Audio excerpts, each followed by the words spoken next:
Assalamualaikum warahmatullahi wabarakatuh. Berjumpa kembali dengan Al-Fakir Ahmad Imran Rosidi Ibn Abdul Al-Khatimi di channel Ruqyah Aswaja Official dimanapun Anda berada.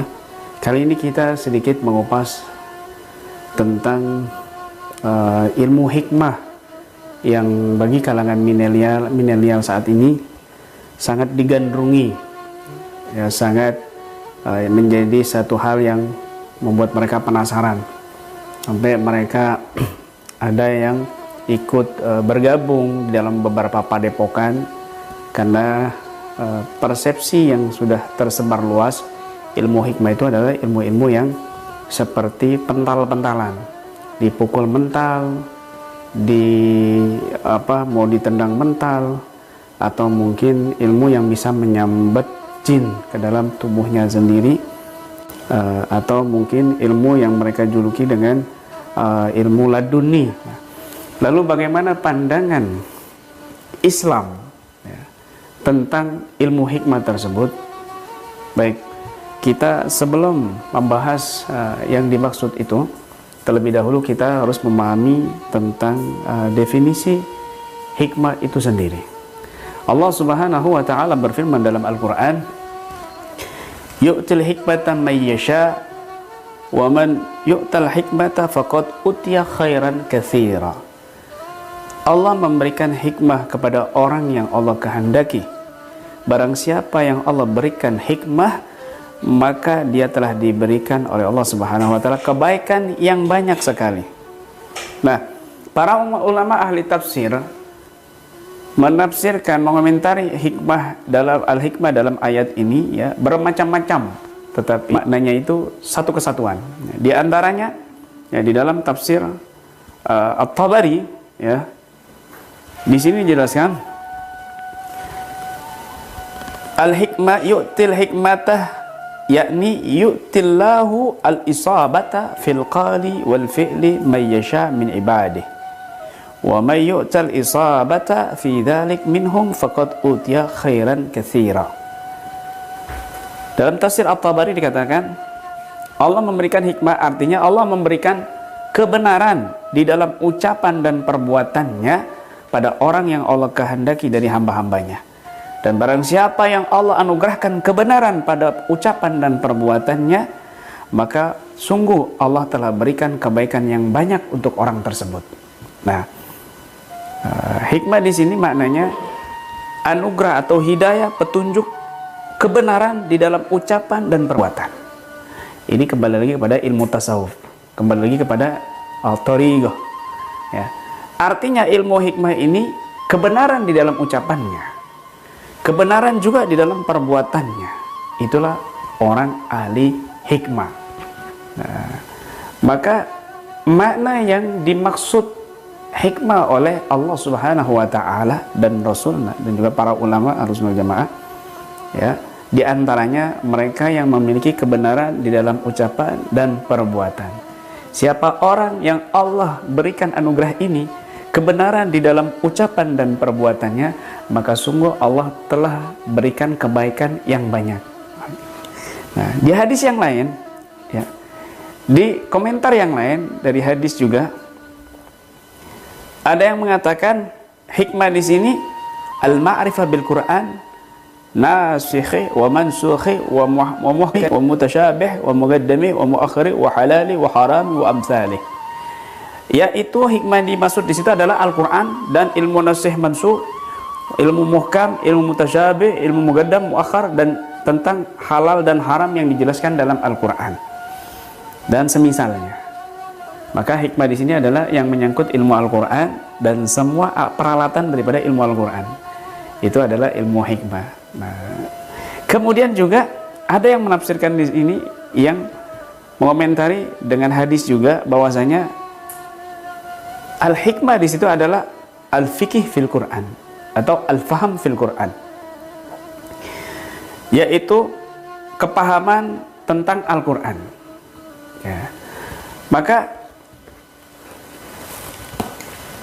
tafsir-tafsir dari para ulama ini yang diambil hujahnya dari hadis-hadis juga, semua itu tadi dari hadis-hadis Nabi SAW, Maka ini menjadi pemahaman satu kesatuan yang luar biasa, bahwa al-hikmah di sini barang siapa Allah memberikan yu'til hikmatan may yasha, Allah memberikan hikmah, ilmu hikmah kepada orang yang Allah kehendaki. Wa may yu'tal hikmata faqad utiya khairan katsira, barang siapa yang Allah berikan ilmu hikmah maka Allah telah berikan kebaikan yang banyak.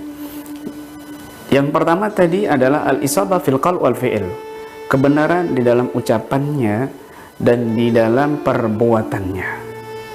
Maka ketika ada ahli hikmah membuat adegan-adegan settingan, bohong di dalam ucapan, bohong di dalam perbuatan, ini jauh dari kata hikmah yang sesungguhnya. Ini jauh dari kata ahli hikmah yang dimaksud oleh Allah Subhanahu wa Ta'ala dan Rasulnya.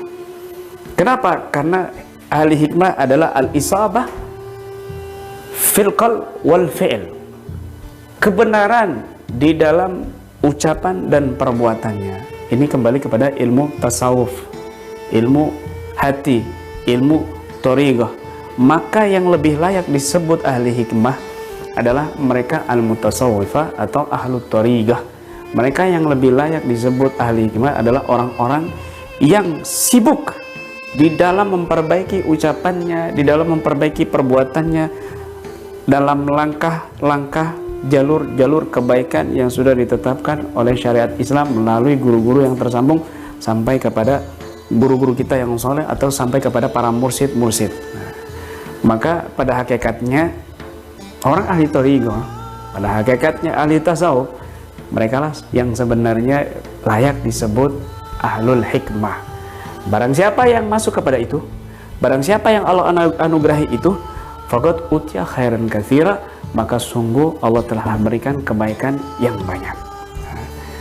Dan kemudian juga tadi ada pemahaman tafsir hikmah di situ, al-faham fil Quran, memahami di dalam Al-Quran, paham tentang ilmu Al-Quran, paham tentang ilmu alat-alat Al-Quran, paham tentang manfaatnya Al-Quran, paham tentang barokahnya Al-Quran.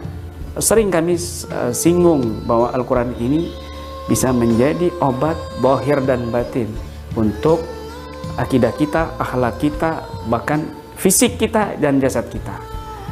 Wa nunazzil minal Qur'an ma huwa syifaa'un wa rahmatun lil mu'minin. Hikmah, sebagian ahli tafsir mengatakan di sini adalah mereka yang memiliki kepemahaman di dalam Al-Quran. Nah, orang-orang yang bersinggungan, yang menentang daripada pemahaman-pemahaman Al-Quran, ajaran-ajaran Al-Quran, syariat-syariat Al-Quran yang dijelaskan dalam Al-Quran, maka mereka ini di luar daripada ahli hikmah.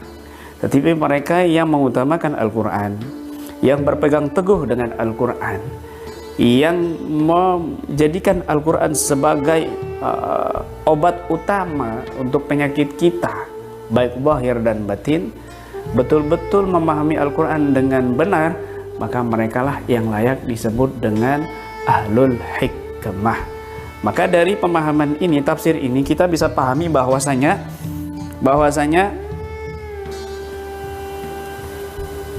mereka yang disebut al-hikmah tadi, yang pertama, mereka yang berusaha memperbaiki ucapan dan perbuatannya dalam kebenaran, ya, bukan kemunafikan, bukan kebohongan dan lain sebagainya. Dan ini adalah bisa dikatakan dari orang-orang ahli tasawuf, ahli thariqah. Orang-orang ahli tasawuf dan ahli thariqah, mereka layak disebut ahlu hikmah. Dan juga mereka yang berkecimpung dalam Al-Quran, seperti para pengajar Al-Quran, hafidh Quran, dan juga para peruqyah, mereka juga bisa dan layak disebut ahlul hikmah. Maka makna hikmah yang disesatkan,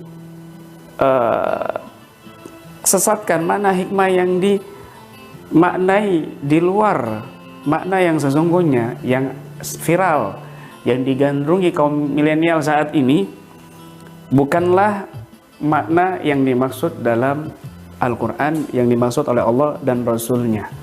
Jadi seperti ilmu laduni, ilmu karomah-karomahan, atau dipukul mental dan lain sebagainya, ini makna persepsi yang sudah jauh dari makna yang sesungguhnya. Nah, dari sini kita bisa paham, ya, siapa yang layak yang disebut ahlul hikmah sesungguhnya dalam Al-Quran, dan siapa mereka yang beruntung. Faqad utiya khairan katsira, telah Allah berikan kebaikan yang banyak.